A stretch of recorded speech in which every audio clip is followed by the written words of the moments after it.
Tom LaVecchia here, 24 years old. Chad Marks was sentenced to 40 years in the federal prison system for a nonviolent drug crime. He was sent to the worst of the worst, if not the worst, in the United States, where violence, beatings, stabbings, and death were an everyday business. We're going to talk about his book. We're going to talk about his life.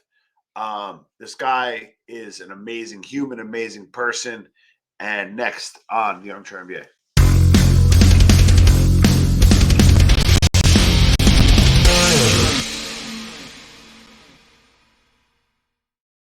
Hello, Tom LaVecchia here with the latest edition of the Armchair NBA. Before we start, check out my my co-host interview with RJ Rogers. We talk a little bit about kind of the state of the economy and lack thereof, a little bit of a little imminent doom. And then I also interviewed the Stone Sailor, Rob Farlow, a vet who went through a whole bunch of crazy stuff. Check that interview as well. I'm really excited about this one. Chad Marks, welcome to the Armchair NBA. How you doing today? I'm doing good. Thanks for having me. Okay, so this goes full circle. Judge Gleason represented Chad Marks. But before we get into that, let's start out, man. Give us your formative years. Where did you grow up? And give us a little context about who you are. Okay, I'm from Rochester, New York.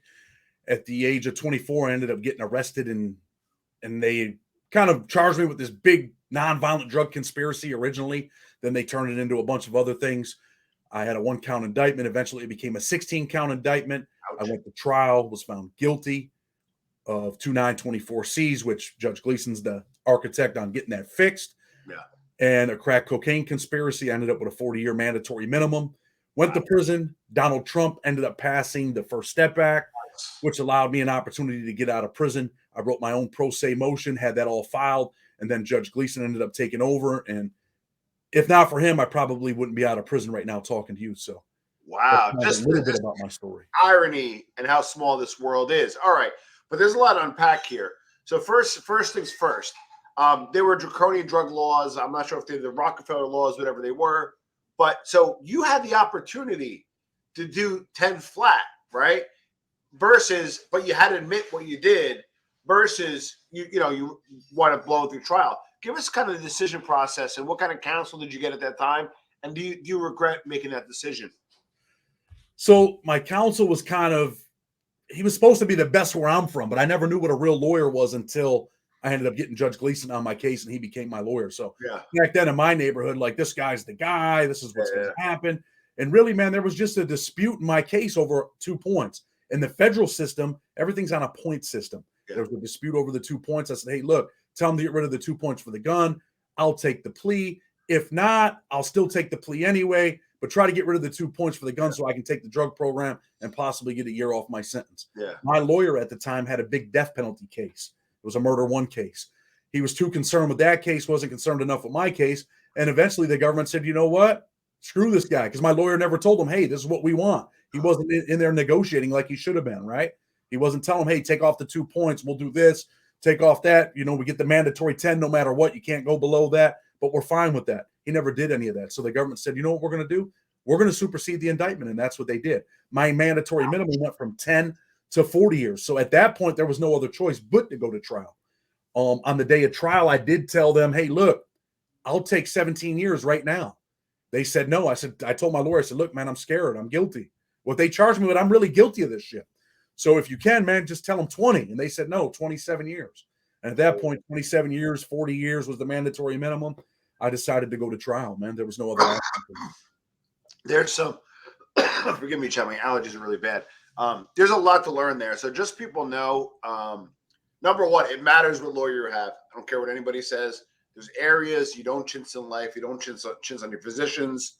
You don't chintz on your legal defense or lawyers. You don't chintz on accountants, financial advisors, and so forth. So certain things in life you don't cut corners. So number one, you need the right defense, right? Number two, look at their caseload. Ask them about their caseload, right?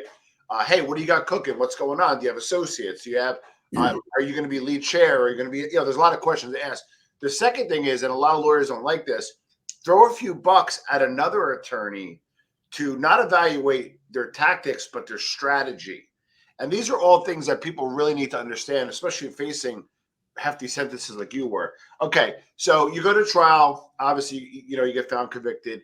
You get 40 years. But rather than kind of just take your time and kind of be woe is me, you were very proactive about learning about the legal system and educating yourself. I'm really fascinated about that, Chad. Why don't you walk us through that a little bit? Okay, so when I went to jail, right, in the county jail, I'm thinking, there's no lawyer going to fight for my life like I'm going to fight for my own life. I started hitting the law books, started reading, started learning. And I was, I guess I was kind of good at it.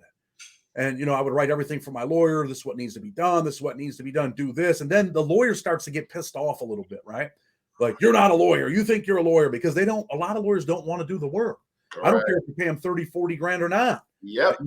It's just how it works. People don't want to work. And in the federal system, a lot of lawyers come and they're like, hey, look, this is what the government said. Here's the sentencing guideline book. You're 32. You're a criminal history 3. You have to take this. If you don't take this, they're going to give you life. And most people cop out. That's why they have a 97% conviction rate. But make no mistakes. If you go to trial in federal court, they usually convict you if you go to trial too. You hear people in jail all the time say, that's only because everybody cops out. That's not always true.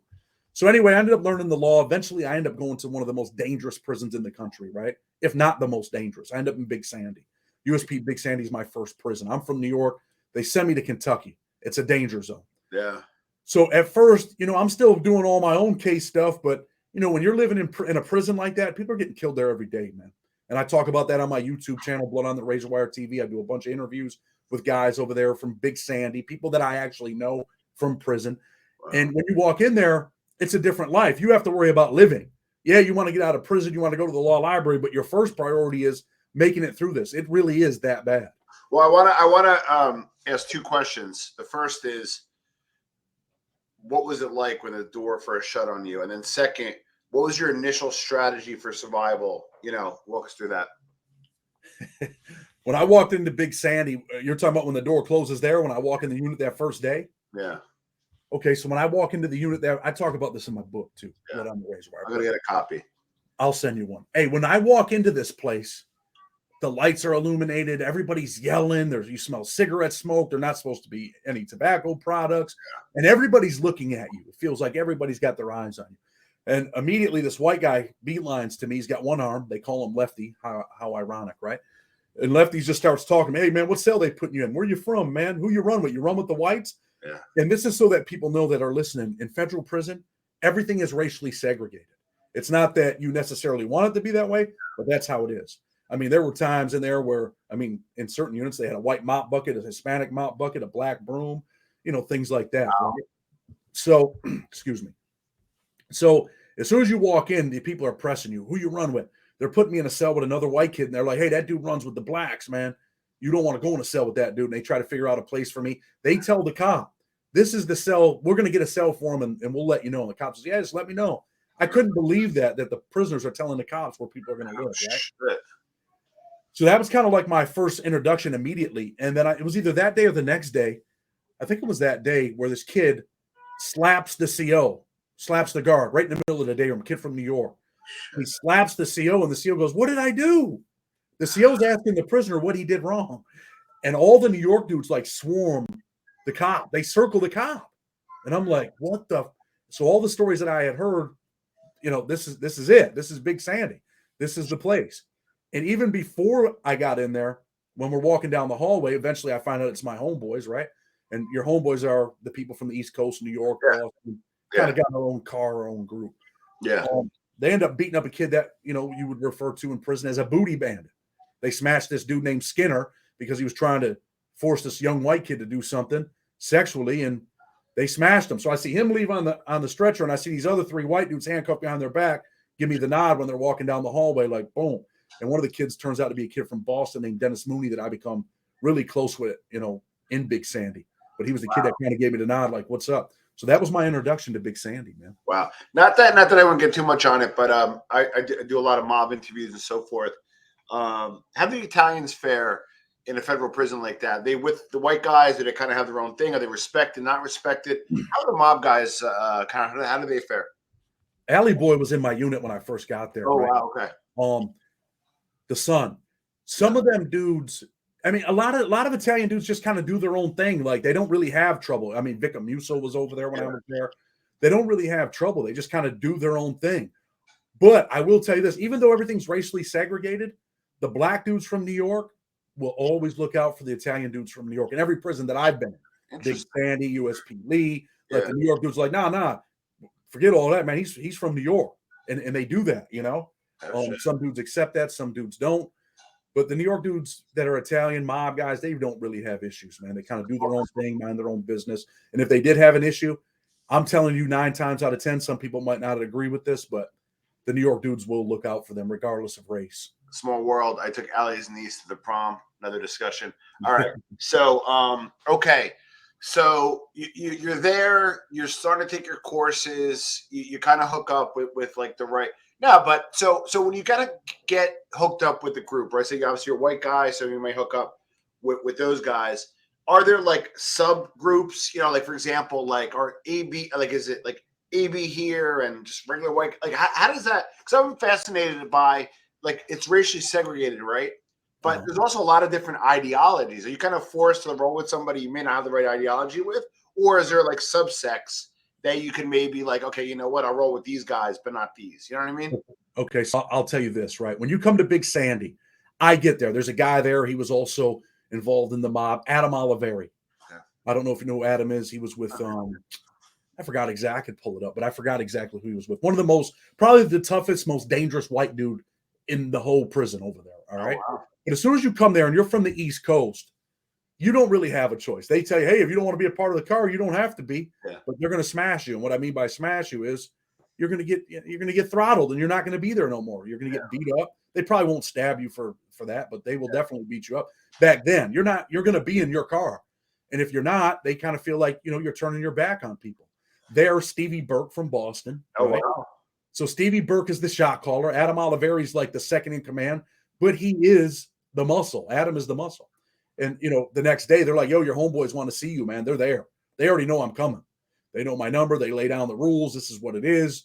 And whether or not you have the same ideology as them or not, you're going to be in that car. And that's just what it was, man. Now that obviously this comes with a price, is it you got to like kind of do certain things? You got to give up commissary? Like what's kind of they're not doing this out of the kindness of their heart. You know, what's generally the kick on these type of things?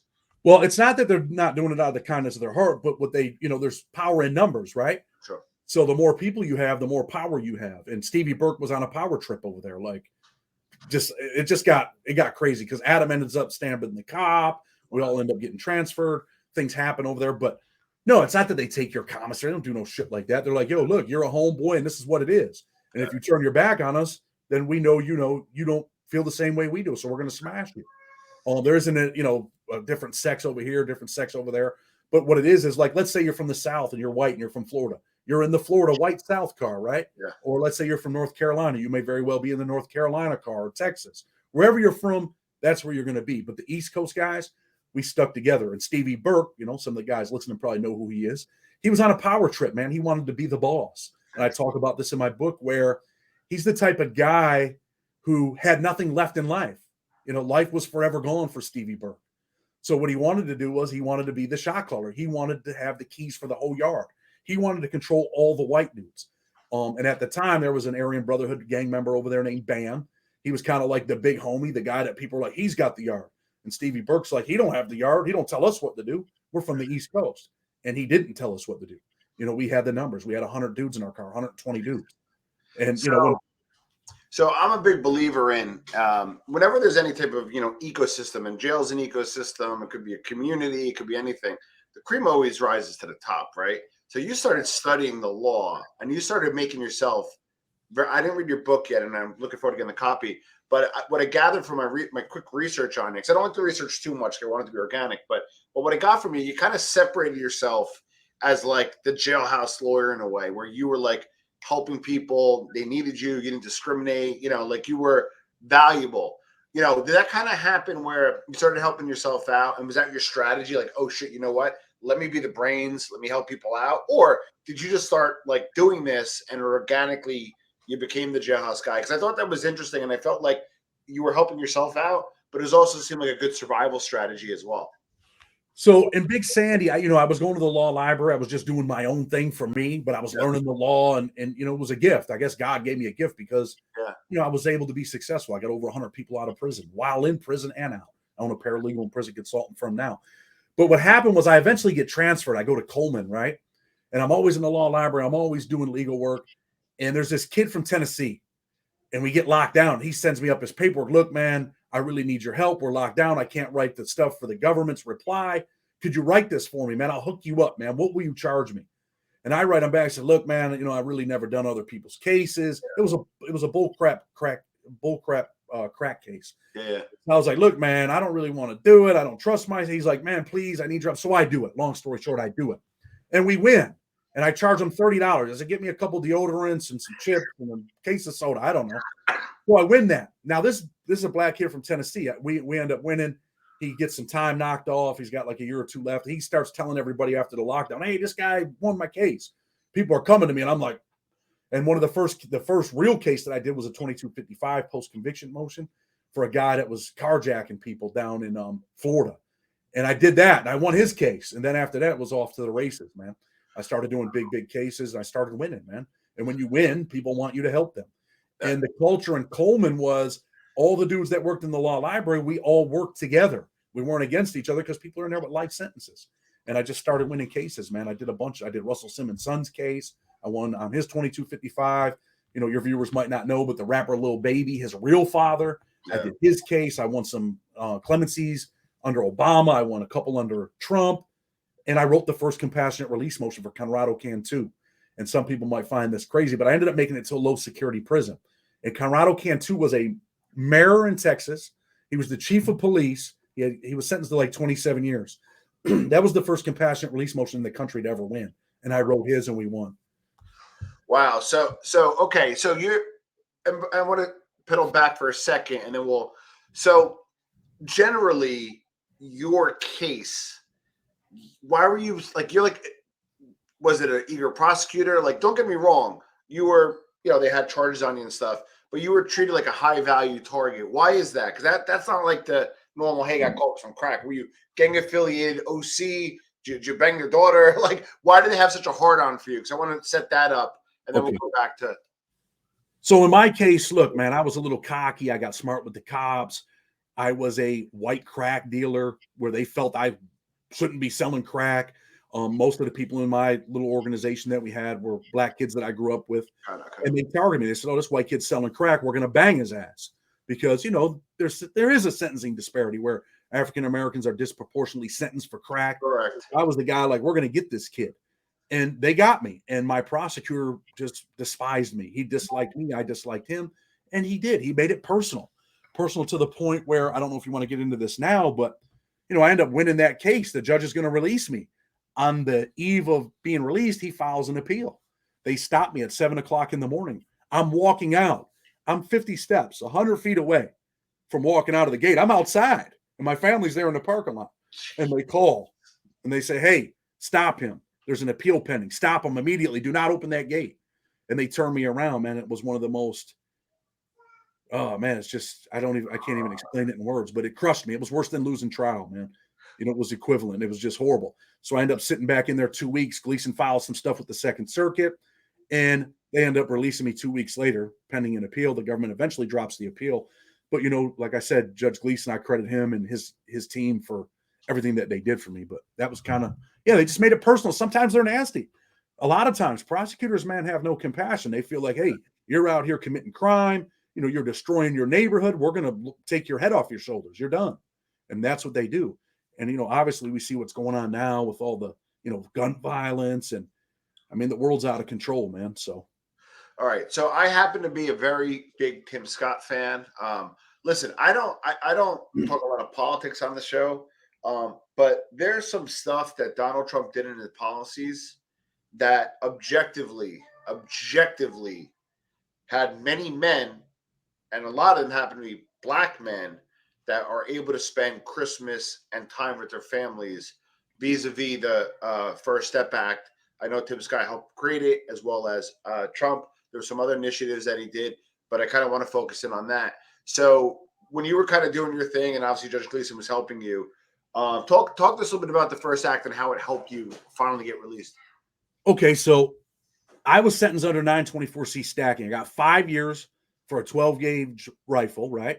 Got 25 years for a 22 rifle and 10 years for the drugs. Yeah, because they're compounds, right? Yeah, it's stacked, right? And if it wasn't for Judge Gleason, none of this stuff would have been changed by Trump or anybody. Gleason started this years ago. Yeah. So what they do is they give you 5, 25, and 10. That's 40. You have to get 40. If you had 5 gun charges, you get 5, 25, 25, 25, 25, and they just put your lights out, right? Jesus. So Trump changed that, and they said, look, this is not what the law intended. The law intended that this be a recidivist enhancement where you get 5 years, you go to prison, you didn't learn your lesson, you get out. Now you get caught with a gun and drugs again. Correct. Now you get the second 25. So what the First Step Act did was they limited where they could give you that second 25. However, they can stack 5, 5, 5, 5, 5. And what law enforcement would do, like in my case, they would bust a drug house, they get the drugs, they get the gun, and they let us go. So we can open up another drug house a week later. We don't know the law. Now we open up another drug house. We put the 22 rifle in the house. Now it's a second 25 years. They bust that house. Now you got 25. But sometimes law enforcement will let it go on. They'll let you do, 5. They'll let you out, do the 25, 25. They just start letting you catch more charges so they can bang you. Sure. And that's what they do. So, okay. So you have Gleason on your side. You're in jail. Things are starting to go in the right direction. When did you know that you were going to win? Like, was it right away? Was it halfway through? Were you like, this ain't happening? And it did. I want to see kind of your emotional journey while you're incarcerated, when you holy shit, I'm getting out. Okay. So this is the emotional journey, right? Yeah. I filed that motion, and the judge I followed what's called the Holloway motion. It's because Judge Gleason did a case called Holloway, where he asked Loretta Lynch under Obama. She was the U.S. attorney at the time. She ends up becoming the attorney general. He asked Loretta Lynch, hey, open this case. I gave this guy 47 years, and I want to reduce his sentence. I think he's a different man. He's been in prison 20 years. I'm asking you to do this. They say no. This is in the Southern District or Eastern District of New York. We're not doing it. So Judge Gleason, while he's a judge, he pretty much says, look, I'm going to have to revisit this post-conviction motion if you don't do what I'm asking you. Right? So they say, oh, you know what? We got to change a heart, Judge. We're gonna open it up, and this isn't for everybody, but we're gonna do this. That's right. So after they passed the First Step Act, me and another kid that was serving 35 years for a nonviolent drug offense, Christopher Hunter, we're in the law library. Yeah. And we're debating on this First Step Act. I said, look, man, look at the words in here. We can do something, man. I can get out this way. Yeah. He's like, man, I think you're right. So I filed that Holloway motion instead of filing a First Step Act motion. You did it pro se at the time? Yeah, I filed all this pro se. That's fucking balls, brother. I love it. So some people probably won't give credit where credit's due on this, but I'm gonna say what I believe, and maybe I'm wrong. My judge responds, and he uses the words extraordinary and compelling.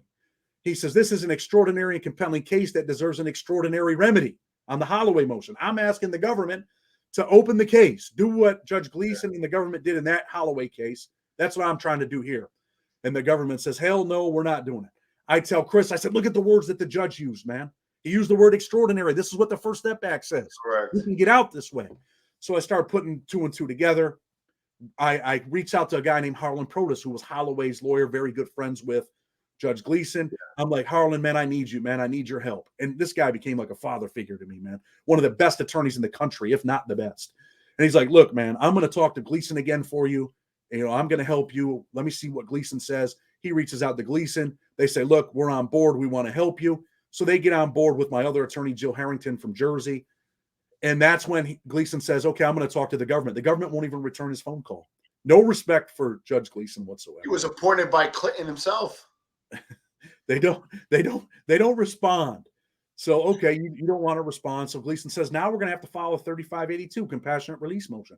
We file that. The government responds with what Gleason said it was the worst response that he's ever seen in the history of working in the federal criminal justice system at the time. Like, the government was just brutal, man.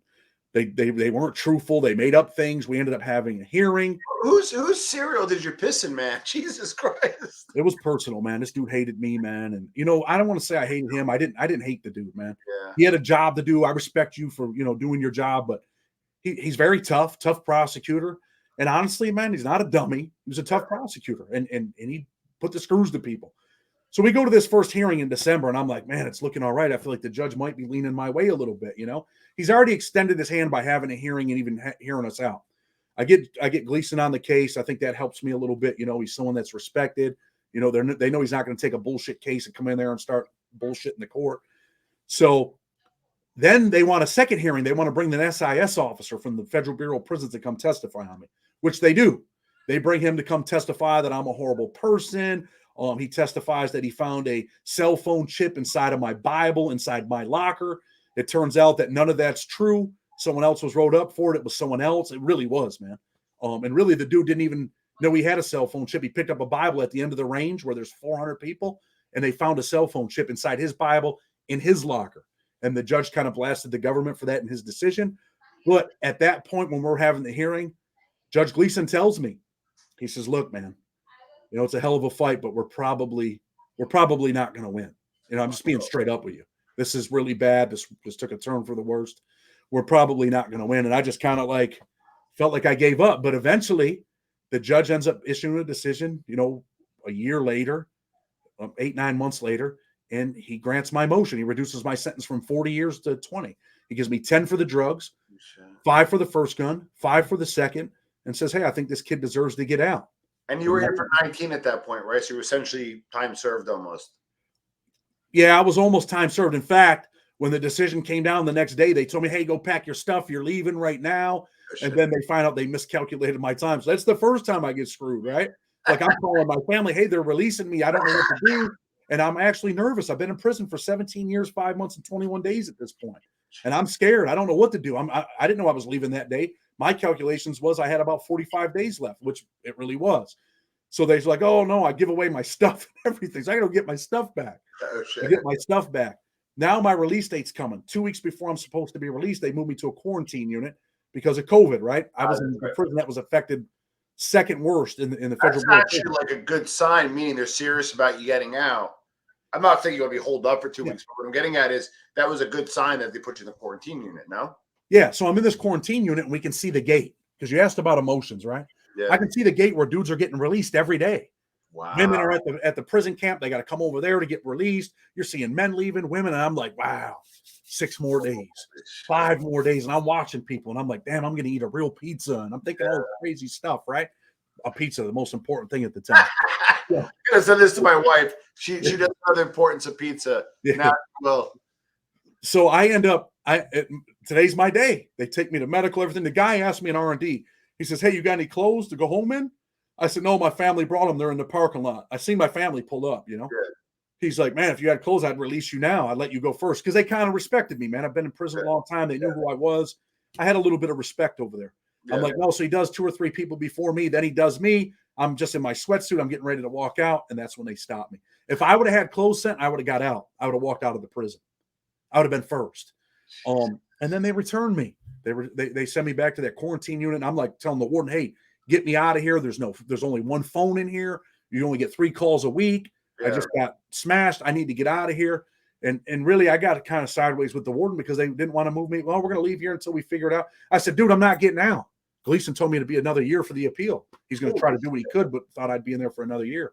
But eventually they moved me back to my unit. Like I said, man, 2 weeks later, I get out. And when I'm leaving, I tell my friends, I'm running. As soon as the gate, I'm going to run to the car. Yeah, because there's a little bit said about once you get out, it's harder to get you back in, right? Well, I mean, if they let me out and they wanted to take me back in, I wasn't going to just walk in. I probably would have I would have took off. I would have went and ate some good food, maybe spent 2 or 3 days. I would have definitely tried to meet my mother somewhere, and hug my mom and just let her know I loved her. And then I probably would have turned myself back in 3 or 4 days later. I mean, you can't run, eventually they catch you. So you get out, and this was July of 20? Yeah, July. So you get out July of 2020, I end up walking out. Okay, so you walk out. Cell phones, cars are different. Like walk us through that. What did you notice? What did you see? What did you do? Let's kind of walk through that a little bit. So when I get out, when I went to jail, they were Sprint flip phones. Yeah. So I get out of jail, and I already got a Google Pixel 3 that my family bought me. That was a good phone at the time. Nice. I didn't want the iPhone. She sent me a picture of the iPhone, the Google Pixel. I'm like, get me the Google Pixel. I like it. So I get the Google Pixel, and I'm like, wow, this isn't a phone. It's a computer with a phone in it. Yeah. And I tell my boys that in prison when they call me, like, yeah, man, it's crazy. Yeah. Was it hard for me? Yeah, man, I had trouble crossing the street. I didn't want to go in public places. I slept with a knife, man, for many, many months. I Wow. ended up getting my own apartment in a suburb of where I'm from, very nice area. I got a townhouse, but I heard everything, man. And people might find this crazy, but at night I would push my dresser in front of my bedroom door. And I'm in a good neighborhood, man. Yeah. I'd push my dresser in front of that. I had a pull-up bar that I put over there in case anyone got by that. They might trip over it. And I slept with a knife. And it was a pain in the ass when I had to piss at 2 a.m. I have to get up, pick the dresser up. And I was just nervous, man. I was scared, man. I'm not going to lie to you. Let me ask you this, Chad. You hear a lot about resources. I think nowadays, and now finally, there's a lot more legal resources. Like if you were jammed up, let's say in 2020, you might have had more resources than you had, right? There's even prison consultants, right? Yeah. That help you acclimate. One area that lacks is that bridge home. I'm not hearing about like acclimation consultants. I'm not hearing about PTSD guys. Like what recommendations you have for somebody who's getting out? And two, like why are there lack of resources in that particular space? Okay, so this is what I think. All right, the Federal Bureau of Prisons gives out these reentry courses before you get out, but it's all bullshit, man. It's all nonsense. Yeah. Do they have some good programs in there? Yeah, the ones that are taught by other prisoners. Yeah. So they don't really prepare you. When I got out here, I didn't know how to use a credit card. I was embarrassed. At Walmart, I didn't know how to put the card in. I didn't know what you can tap it. So there's a guy that I was really close with, right? His name's Cedric Dean. He did about 25, 26 years in prison. He taught me a lot, man. Black dude. He's now running for city council. Oh, wow. He has a reentry program where he's at. He has a program for kids called RISE, Reentry, Integrate. I don't know the exact name, but he also has a halfway house that he has contracts with the federal government where he houses people that get out in his housing. And he's big on reentry, man. Cedric Dean. He's the type of guy that's really doing big things. Should the federal government, put some resources into real reentry once people are on the street? Yeah. Are there some real reentry programs? There probably are. I mean, there's like a place where I'm from called Rock Recovery. They help people. I think they're legitimate. They care about people. But there's a lot of people, man, it's a money grab, man. And you talk about the prison consultant thing. I own a prison consultant firm. And I kind of do prison consulting for free. I don't charge people to tell you what prison's like. Yeah. Like I said, my YouTube channel is kind of like, it's prison consulting. I'm telling you what's really going on in there. Yeah. And, like we talked about the legal stuff, and I know you did the mob stuff, Tommy Reynolds, Bath Street, Bath Avenue. I did Tommy Reynolds' case, and I won his compassionate release. I got really quick. I want to talk about that. And before you jump in, I'm sorry to cut you off, Chad. So the Tommy Reynolds case is obviously a really hot topic right now, right? So just go from like the absolute beginning, and I'd rather you be painstakingly slow because this is a huge area of interest for our audience. Okay, so me and Tommy Reynolds became really, really close friends in prison. We're both from New York, so obviously there's a connection, right? Whenever you're from a place, I don't care if you're from Florida or New York or Boston, the guys where you're from, there's a connection. Yeah. I get to Raybrook, I meet Tommy. Hey, yeah, man, how are you? Someone's like, hey, man, you know who that guy is? And then he tells me the story. And about a month later, I see the little show on television, right? I think it was on like one of them crime shows. I'm like, oh shit, that's the dude. And then a month or two later, I end up teaching this class called Alternative Violence Project Seminar. We all get in this. I don't teach it yet. We all get into this course. It's a reentry course. One of the ones that actually work. And I meet Tommy. We not meet him, but we end up becoming closer in that class. Eventually, we go on and we teach the class together. I find out Tommy's a Christian, man. He changed his life. He's a really good man. He would come out every morning. He'd walk the track. I'd be working out. When I got done working out, me and Tommy would walk the track for an hour every morning, talk. We'd meet up at the Hobby Craft. Just a dude that really, really changed his life. He was embarrassed about some of the stuff that's on that show, the drug use. Yeah. Something that he was like, didn't want people to ever know. And that came out on that little crime show. So really embarrassed about that. Just a different dude though, man. Changed his life, appreciates his freedom. And I can tell you this, there's plenty of people in jail that say, I love God and I'm into Jesus. Tommy Reynolds loves the Lord, man. I don't believe that Tommy Reynolds is involved in gossiping about people or, whatever's, I'm not involved in that. I don't want to be in YouTube arguments or beefs and, to each their own. If you got a positive message and you're on YouTube, then that's what's up, because my message is saving kids from life imprisonment and premature death, and dudes that are coming home and women they're grounded in that channel. I mean, there's 37,000 subscribers, and people are like, look, man, your channel reminds me it's real. And I do a lot of stuff on there, man. I do giveaways for single mothers, single fathers, where we give back the money that we make. Yeah, Chad, we're going to keep in touch, because I'd like to do two things. Is I actually want to work on doing things specifically for single mothers, because I was brought up by a single mom. And number two is I'd be one to offer my services. I have a background in business. I have a small business for marketing. I'd love to maybe take on a few guys, mentor them, and help them start their own business, help them maybe, whether it be a class or whether it be one-on-one. Keep me in mind for anybody who, because here's the thing, right? Nowadays, and I didn't know this, you got to forgive me. I'm a straight guy, right? Straight shooter, in terms of never been arrested, never been whatever. I didn't know the limitations you have once you have a felony jacket. So I'm very sensitive to that, because I lost a brother. He spent some time in prison. And I'm like, you know what? I would love to help some guys out, or whoever you recommend, and get them on the right path, because, sometimes you need a helping hand, 100%. I'll definitely keep you in mind. And I wouldn't send guys to you that I think are not going to do the right thing. You know what I mean? I had a guy that I helped get out of jail, right? I was in prison at the time, but I had a lot of connections with people. Yeah. And I helped send him to the White House with Donald Trump. Holy and shit. Donald Trump pulled him up on the stage, says, come on up here, Troy, and say a few things, right? So Troy gets up there and he talks and thank you for the First Step Act and everything. That was your boy. I remember that. Yeah, Troy Powell. So, But now let me tell you what happens with Troy, though. Troy's out. He gets up there on the stage. He talks. He catches a brand new case, and he's back in federal prison. I had another guy that I got out on compassionate release, one of the toughest cases I had. And I told him, I said, look, this is going to be tough, but we're going to give it a shot. And we win the case in Florida.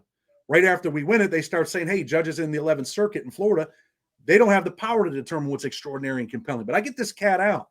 He gets out and he starts doing the wrong thing. He's back in jail. He gets a violation. I don't think he was out 6-7 months. And he had a life sentence. Like, what are you doing? So, even in prison, I wouldn't help dudes that I thought were going to go out and do the wrong thing, because if I get you out of jail and you go out there and you do the wrong thing and you get back involved in the game, it affects me. It tells them, hey, no way we're not doing criminal justice reform. Look at these guys. They get out, they do this, they do that.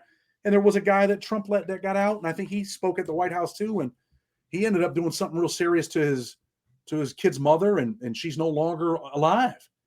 And this cat got out on the First Step Act. Wow. And you went and did this. So, if I feel like you're not doing the right thing, I wouldn't help you, man. No, which makes sense. And like I said, I trust you enough where if you send somebody over, hopefully you've vetted them. So the thing is, go back to Tommy for a second. So give us the strategy going in, right? And he obviously successfully, I think, knocked 6 years off. Give us a strategy on helping him get that reduction. What kind of worked and what didn't? Well, I think the major component in Tommy's case was there was some time that he did in the state that he wanted to get applied. And that played a factor. But I think more than anything, it was his rehabilitation. Okay. And the argument that he was no longer a danger to public safety. Did he commit some serious crimes? Yes, he did. But you know what? I'm a firm believer that most people deserve a second chance to reclaim their lives. Agreed. And you know what? Tommy probably deserved it more than me, man. He really changed his life. He's definitely a different person. He's not the person that people, he's not the person he once was, or the person that some people might try to still portray. Sometimes your past is your past. People do have the ability to change, and he's one of them guys. God bless. So were you happy with the 6 years, or they could have been a little more generous? Well, my buddy Brad called me immediately, and he said, hey, man, you won Tommy's case. And Brad's one of my best friends, if not my best friend, right? Yeah. And he goes, Tommy couldn't even read the computer correctly. They sent him a message. He said he couldn't. He found out before I did. Yeah. And he says, man, he couldn't even stand up. He said, I thought he was going to fall down. And my buddy's like laughing about it. We all know Tommy. And he's like, man, he just thought he was going to fall. I said, was he happy with the 6? I wanted him to get out. And he goes, dude, he was on the moon. He was so happy. Wow. Whenever you have that kind of time and you get 6 years of your life back, especially when you're much older now, 6 years is a lot of time, man. It's a lot of time, and that's the one thing you can't make more of. They don't make more land, they don't make more time. So those are two commodities in life that you need to cherish. All right, so Chad. So listen, I mean, you've done some extraordinary things. I want to plug you a little bit. Your book, your show. If this is not a movie, you tell me, I'll buy the rights tomorrow. Give us kind of like what you're working on, and I want to guys, gals, subscribe. Just get out of this MobTube nonsense and watch Chad because he's doing some good things. So give a little bit about like your podcast and what you're working on. Okay. So first thing is my book is Blood on the Razor Wire. You see it on the wall. Ooh, let me go this way. They can see it on the wall. Go check out the first 3 chapters for free. They're on Amazon. I promise you, you will not be able to put it down. You'll want to get it. I'll put a link below. Yeah. And I'm not just saying that. It sold out the first day on Amazon. Like people are like, dude, I read the book in a day and a half. Wow. So I promise, it's exciting. It's a different book than any other prison book you'll probably ever read. There is a lot of violence in there because that's the life that I live. That's the life that I experienced. That's what federal prison really is. It's not camp fed with steaks and tennis courts, not in the places that I've been, at least. And the other thing that I do, I own Freedom Fighters Paralegal and Prison Consultant Firm. Beautiful. We win a lot of cases, but I do the work, man. I really do the work. And I don't win every case, but I want to win every case, and I do everything I can. And I do more than most people, man, because I'm passionate about it. I told guys when I left that I would be the voice of the voiceless. And one of the most important things to me is the YouTube channel. I don't pay my bills off YouTube, man. So at least not yet, right? Exactly. But the mission is to save kids from life imprisonment and premature death through our stories and our experiences. There's wardens that reached out to me. I've interviewed a former federal judge on there. Wow. I've interviewed a DEA agent that's currently an agent. I talk about a lot of stuff on there. Whitey Bulger, who I used to talk to every single day when we were in the hole. He was in the every morning. I talked to Whitey every single day, man. And I interview guys that I actually did time with. Gang members, former gang members, people that have turned their lives around. It's definitely something that I promise you won't be disappointed in. I think that they'll enjoy it. If you don't hit the subscribe button. But if you do, hit the subscribe button, and we'll work hard not to disappoint you. Well, I love the mob stuff. So don't get me wrong. I love the prison stuff. I'll deep dive in that. But the Mikey Scars son interview was powerful for me because I've known many families, and we don't talk about this enough. Don't get me wrong. Like obviously, guys go into the life. They know they go into the life and that kind of stuff. And it's maybe different now, but back then, I know guys from Italy that it was either that or be a landscaper, that or like break rocks. So a lot of guys got into stuff because they had to, maybe language barrier and so forth. And then they get tripped up, and then their families get affected. And there's a lot of times we don't look at their families. You know what I mean? That he did nothing wrong. These sons and daughters and grandsons and wives and children do nothing wrong. And they got a voice to tell. And I like the fact that you amplified his voice. What was some of your learning from the Mikey Scars Jr. or I forget his name. Was Anthony? I forget what it was. Leonardo. He honestly, that dude is a really good dude. He's a dude that people should want to be like. Correct. He's a father. He's a husband. He goes to work every day. I mean, I think he was an amazing dude. And I think, you get all the mob channels, all the mob stories, and you don't think about the families that are affected. Sometimes they bring on a wife here, a wife there. I think his ex-wife was on Jimmy Calandra's show. Yeah. But, from a son's perspective, he's going to school with these kids, and he's like, he's from New York, and this is the life that people are living. And then there comes the embarrassment, the disappointment, the like, damn, man, that was my dad. And then how do you live like, as a kid, how do you live like, sins of your father? It shouldn't affect him. This is, these are two different people. And I wanted to bring that perspective. And when I talked to the kid, I just thought he was an amazing human being, man, a father and a husband first and foremost. And that's what's important, dude. Like when all these people are beefing on YouTube and all that stuff, like I got 2 little twin boys, right? I was married when I went to prison. I told my wife to go on with her life. I got out, we reconnected, we got remarried. God bless. And we just had 2 little twin boys, and life never really affected me. I didn't think I was ready, man. Like for kids, I was scared. I was nervous. I didn't know what to think. I thought I wanted it. Then I was like, oh my God, what am I doing? And now that they're here, I'm just like, that's what I want to be, man. I want to be a father. I want to be a husband. And, and I want to help the people that I left behind because it's important. But, arguing on YouTube, what does it do, man? It gets you some views for a couple months, and, you're arguing with people. And then, you know what? That shit gets old, man. That's not what it's about. I will tell you this, Chad. First of all, this is going to get a lot of views because it's going to get a lot of views. But this is going to get less views if you and I came out of the gate and we did some grandstanding. But I believe in evergreen content, right? So this is an interview that, God willing, can be seen in 20 years. If we start talking about a short-term beef or some short-sighted information, that gets stale quickly. Nobody wants to see it. So that's why a lot of these guys are going for what I call short money. they're getting some super chats and some donations, and they're really kind of like hurting their show in the long run because that show doesn't have more than a 24-hour half-life. And you're right. And number two is, you know what? Like, it's about energy and vibration, right? Like I got to connect you with Dave Meltzer. He wrote a great book called Connected to Goodness. And I got to connect with a few people because I got a pretty good network, and you deserve it. Thank you. He made $100 million. He was the CEO of the firm from Jerry Maguire, Lee Steinberg. He made $100 million. He lost $100 million, and then he made it back. And he was on Jordan Belfort, Wolf of Wall Street podcast, and Jordan Belfort said it best: it probably was harder to lose $100 million than it was to make it. And what he kind of deduced, Dave Meltzer deduced it down to, was it's about like vibration and energy. I know it sounds corny, but it's true. And I could tell listening to you that you had the right vibration, the right energy. You just had to find that matching frequency, which was Judge Gleason. And then Judge Gleason was able to kind of amplify that frequency and have the chord aligned to it. So this is like pretty powerful stuff, Chad. I do want to ask this, and I don't mean to put you on the spot, but so I've had informants on my show. I'm a big mob historian. I'm not a street guy. I grew up around like people in different positions because being Italian American, but I'm not a street guy. I'm really interested in the history of the mob. But with that, I've had a lot of informants on, right? And it's hit or miss. Some are truthful, some aren't, right? But then also I'm becoming more and more of a law and order guy. And I'm like, you know what? In law and order, the number one prosecutorial tool is informants, right? But that Italian American in me sometimes kicks in. It's like, wait a second. Some of these guys are scummy.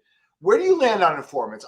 To this day, I'm still not, and I'm allowed to reserve my opinion, but I'm still not formally crystallized on where I stand on informants, right? Where do you land on use of informants today? Dude, this is the deal, right? Like I said, I'm a husband, I'm a father. I'm not into prison politics. I'm not into street politics. I'm not into, I don't know, man. Here, let me give it to you this way. Please. In my case, there was a guy named Donald Molinari, right? Donnie was a kid that I grew up with that eventually became a drug addict, right? He was the kid we looked up to. He had a band, he had a drum set, and honestly, he was just the guy that we looked up to in my neighborhood. Donald Molinari was the guy. You're that dude with all the girls, the dirt bike. He ends up homeless, and he's walking down the street. His mom kicks him out. He steals her TV. They're going to put him in rehab. I'm driving. He waves me down. I pick him up. And he says, Chad, man, help me, man. I'm starving. I'm going to rehab tomorrow. I need a ride to the hotel room. My parents got me a hotel room. I just need some help. He said, please buy me something to eat. It's pouring down rain. I let this kid get in my car, bro. Wow. Leather interior. I take him. I get him something to eat. And I said, Donnie, how old are you, man? Man, I'm 33. I said, okay, I'm 24, whatever, however old I was at the time. I said, you see these cars passing by? I started to learn about life, man. This is when I was with my wife, and I wanted to have a life, and I wanted to get out of the drug game. I was on the verge of exiting. I promise you that. I said, you see these cars passing by? I said, that's your life. Eventually, he said, I take him to the hotel. I drop him off. He goes to rehab. I do have a construction company and a pizza shop at the time. He says, Chad, when I get out of rehab, man, will you give me a job? We're doing a bunch of roofs. I said, yeah, here's my card. Never expect to hear from Donnie. Donnie calls me when he gets out. I do Donnie a favor. I give him a job. Eventually, Donnie steals a bunch of drugs out of my house, right? He wears a wire on me. That's how my case gets started. So now I go to prison with a 40-year sentence. I get out of prison. I see Donnie at a gas station. And he goes, and I'm with my wife now. Remember, I lost my wife. We're back together. And I see him. And he says something to me. He says, hey, Chad, man, you remember me? And I said, of course I remember you. Of course I remember you. And he says, man, I'm so sorry, man. I was just on drugs. I said, listen, man, that's your story, man. You can tell it how you want. He said, man, I don't want you to hurt me. I said, I'm never going to hurt you, man. Because if I hurt you, I hurt myself. And I'm going to, and I said this. I said, my wife's pregnant. Remember my wife, Jen? I lost her, man. I'm having 2 twin boys, man. You have a good day. And I just laughed, man. And I don't get involved in that propaganda because there's so much stuff that people don't know that view these channels. Wow. Some of the biggest gangsters in prison that didn't tell on their case or didn't do this, guess what? They're in there now. They're like do boys in prison with a life sentence. There's people in penitentiaries that are telling on people. I mean, that's how the system works. Wow. And you know, like I say, I'm a law-abiding citizen now. If someone did something to my mother who lives 3 miles away from me. They broke in her house. I want the police to save my mother, man. Yeah. I can't get there in time to save her. Yeah. So, I stay away from that topic. I'm not into prison politics on YouTube because I know the truth. I know what happens in prison. I know that the government also takes these 17-year-old kids that are involved in drug conspiracies that are selling, 8 balls of crack, right? They're making $200 a day, $100 a day. And they say, we're going to give you 50 years. What do you think they're going to do? It's to be expected, my friend. Wow. And I think that it's horrible that these kids that are growing up without a father figure in their household, and I hope this hits home with people, man. Yeah. This is real. This is real talk. These kids are growing up without a father. Their mother's 15 when they have them. The mother may be a drug addict. She may be a drug seller. I've seen plenty of kids that are co-defendants with their mothers in prison. It's absolutely ridiculous. So this kid knows no other life. The mother's selling the food stamps. There's no food. There's no character education. They arrest this kid, and the government, these dirty prosecutors, think this kid's a scumbag. He's selling crack. He's an 18-year-old piece of shit. He's carrying a gun. This is the only life that he knows. And now they say, I'm going to give you 40 years. What do you think he's going to do? He knows nothing else. Well, is he a scumbag? No. Does he lack character education? Yes. Did he lack a father figure? Yeah, I hate that the government puts people in a position where they tell you, if you don't do this, then you're going to prison for the rest of your life for a nonviolent drug crime. And even though the First Step Act passed, they're still giving people life. Wow. So that's my perspective. Instead of all the gossip and how I feel is that the government's wrong. I'm sure with all the mob stuff, you hear about 5K1 motions and all of that, right? Why doesn't the government give out a 5K1 motion for people that are willing to go into a school and talk about their experience? Why don't they reduce a sentence for guys that are in prison now bringing kids in from the schools and the probation department to talk about prison? Why don't we call it a 5G motion and say, hey, this guy did a good deed, 5G, 5 good. And you know what? We think we should reduce his sentence. Why don't we talk about that? Wow. That's what's real, man. Yeah, and I think father absence is one of the big leading indicators of success and outcomes, and leads to where you end up in life. Listen, put a link below. Blood on the razor wire. Chad Marks, thank you so much for being on the Armchair MBA, brother. I really appreciate it. And thank you for having me. I appreciate you, and I appreciate what you're doing.